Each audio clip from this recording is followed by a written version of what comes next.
fotografando a imaginação, eu quis unir essas duas experiências, né?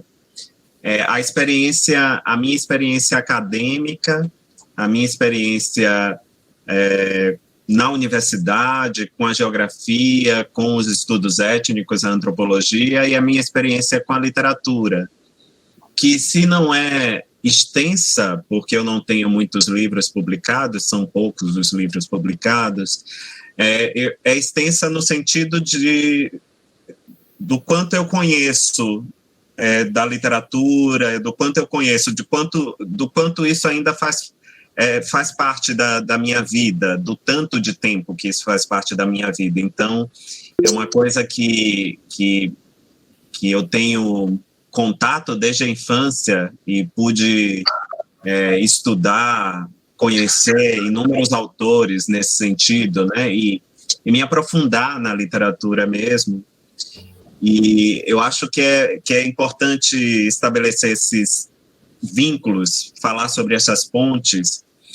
Esse conhecimento pode nos ajudar a escrever um texto que seja um texto atraente, um texto que convide as pessoas a ler. E essa era uma grande questão enquanto eu estava na universidade, porque eu sei que a escrita acadêmica ela tem um rigor normativo, né? Tem um rigor de normas e tantas coisas que às vezes engessa a nossa criatividade para escrever sobre determinado assunto. E já no doutorado, muitos anos depois, porque depois que eu concluí o mestrado, eu passei alguns anos fora da universidade, voltei acho que 6 ou 7 anos depois para fazer o doutorado. Já no doutorado, eu queria, de alguma maneira, fazer com que minha escrita acadêmica fosse se desamarrasse dessa rigidez que, às vezes, o texto acadêmico exige, né, de quem escreve, de quem apresenta uma pesquisa, de quem apresenta o seu texto. Eu lembro que logo no preâmbulo da minha tese, eu digo assim que eu gostaria muito que aquela tese fosse como a literatura, que de alguma maneira não existisse essa rigidez na apresentação, na escrita, que o que importasse fosse a comunicação, né? Aquilo que eu me propunha a falar e da maneira que eu me propunha a falar, porque eu acho que essa é a diferença entre a escrita não ficcional, a escrita acadêmica e a escrita de ficção. O que torna a literatura diferente de um autor para o outro, de um país para o outro, de um tempo para o outro, é a forma como se conta essa história. E é a coisa mais importante. Veja, às vezes a gente dá uma importância à história, claro que a história em si, né, a narrativa nos interessa também, mas a maneira como se conta essa história é que vai fazer toda a diferença para o leitor. Então você pode escrever coisas até desinteressantes nesse sentido, como uma mulher que está num quarto hoje chama dependência, né, nessas casas, que as casas mais antigas têm dependência de empregada, uma mulher nesse quarto pensando nos seus dramas existenciais, nas mãos de uma pessoa menos habilidosa, poderia ser uma história chata, uma história enfadonha.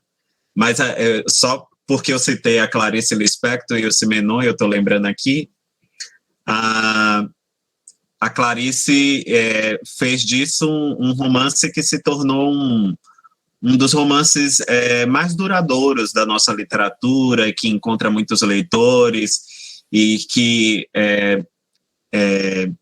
motivou inúmeras teses também, que é A Paixão Segundo GH.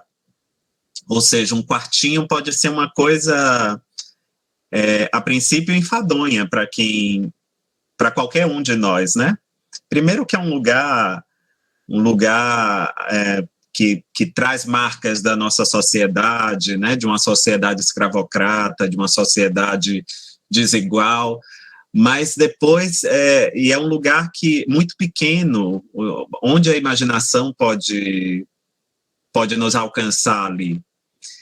E a Clarice faz isso de uma maneira muito, muito viva, muito interessante.